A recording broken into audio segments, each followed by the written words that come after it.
Hey, I'm GLS, and welcome to Fixing Baseball Part 2. Now, assumedly, I don't have much. This video is going to be kind of short. But, I do have some good things. Plus, the new rules for MLB 2020, the 2023 season came out. So, new rules for that in real life were a pitch clock, making the physical bases larger, and something about umpires, I believe. Nothing really important. Pitch clock is important, though. That's weird. And you can get a strikeout without having to even throw a pitch for some reason. So, I will explore that in later episodes of For the Love of Sports, but not this one. So, Part 2 additions. So this is all the stuff that I think should be added to the MLB. Triple headers. There are specific sets of conditions that you can have for triple headers to happen. One, they have to be rescheduled games on the final day that they can be played in the regular season. For example, you could have 2 rain delays in the last series that you have, and then you can stack them up on the last day with the last game that you have. Could be pretty bad considering all things. You could have played a team on the West Coast and the East Coast and mash them together on a neutral site. I don't know. You could also have the thing of, are the games significant to the final standings? Which, with the new draft lottery rules, could make them happen more. I'm not sure how much it will affect 2-game difference in a 162 game season, but who knows? So these will be scheduled regularly because I like them. And as a note down below, games can be played in full 9-inning fashion, so you could play 27 innings in that game. You could also play 21 or 18. Can schedule 4 or more games in a day, so you could play 4 games regularly. Could be 20 innings. Could be 36 innings. Just depends. If you have 5 games scheduled in the same day, there's no way that it's going to be 9-inning games. I guess they could, but likelihood that they choose 9 innings for 5 games in one day for 2 teams is not likely. You could schedule up to 10 games in a day with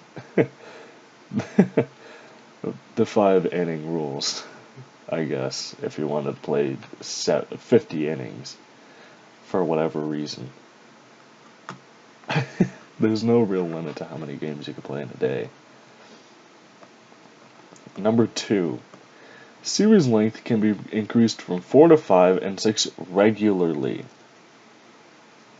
Doesn't mean that a 10-game series can't happen. It can. It's just not likely.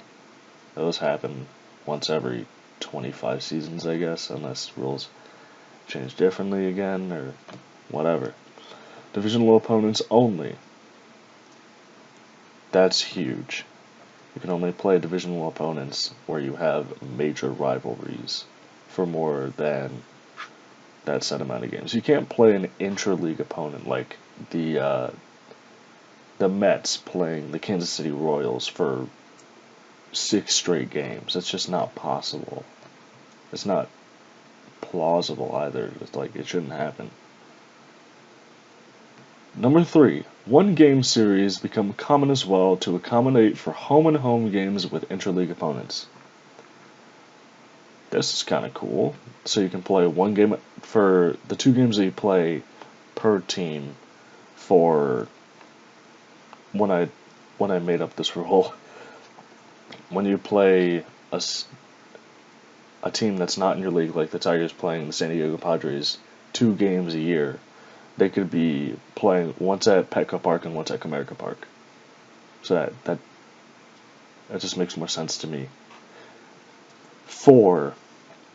Designated hitters not this position. Designated the DH in the batting order can be replaced by a bench player or a pitcher, active or not active / bullpen. Can also replace any position player active with this. So basically, the designated hitter could be there, or it couldn't. And this is just an extension of the Shohei rule. I think anyone who's that good could be anywhere. It's also an extension of the substitution rule for backups. Like, let's say Miguel Cabrera can't make it to the game, so we call up Josh Lester, and he plays there, but not as a designated hitter. He could play as center field, and we can have our pitcher Eduardo Rodriguez play and bat. I don't think you could switch that halfway through the game, so your bullpen would also have to play. That's one flaw to that rule. Number 5. Oh, I forgot I made this a rule. A maximum of 5 games can be played in a day by a single team. Minimum 5 innings per game and 1 hour 30 minutes break between games. So, scratch what I said about playing 10 games in a day. The max you can have in a single day, 4 innings, is 45, which is still a lot. That is a lot of time. 6. A mercy rule. A maximum of 25 runs can be scored in an inning before a mercy rule is met, giving an automatic win. 25 runs is in one inning is just not going to happen. Even if it's in the 9th inning,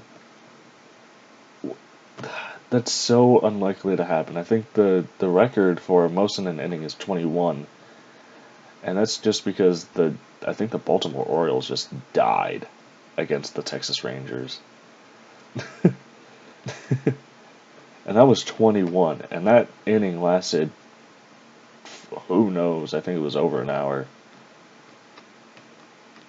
Number 7, fast pitch versus MLB softball exhibition games to be played at All-Star Weekend in addition to the celebrity softball game. I just want more softball in the MLB. I think it would be pretty cool having the fast pitch league All-Star team versus the MLB All-Star team in a softball game just to see who's better. Obviously play it on the same dimensions as the celebrity softball field. So, number 8. A minimum of 150 games must be played if you were to have forfeited games or rescheduled some due to either weather conditions or extra innings play. A maximum of 175 games can be scheduled in a season, but 162 remains standard. This is pretty self-explanatory. I think that more games could be cool. I think that a minimum games played should be set in whatever situation that you can be in. And it's also the middle point between 162, 150, and 175. The middle point is 162 and a half. So, number 9, retaining the shift. What I said in the intro about the new 2023 MLB rule changes, I forgot to say one thing.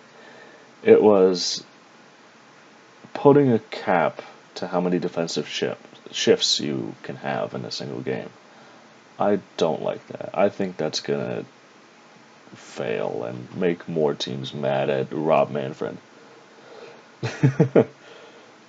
So I'm getting rid of it. 10. The Rivals series. This could also be like rule number 2, in excess of 4 games. But I put down that they are usually 2 to 4 games in length and a part of the regular season. So if you have 162 games plus a rival series, it could be 164 games. 165, 166.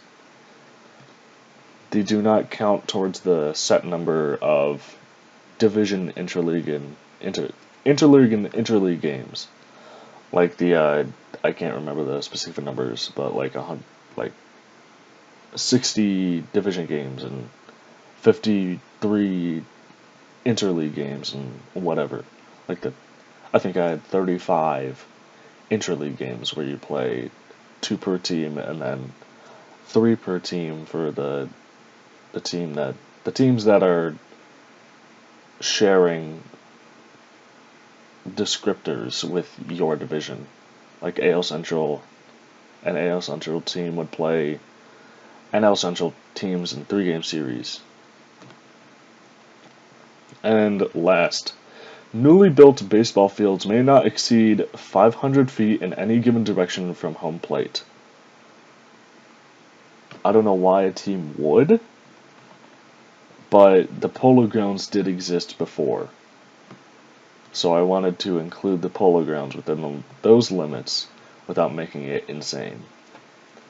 And that is all I have for fixing baseball for now. I may add more in the future, but for now, this is done. That's all for now. This has been GLS. Thank you for watching.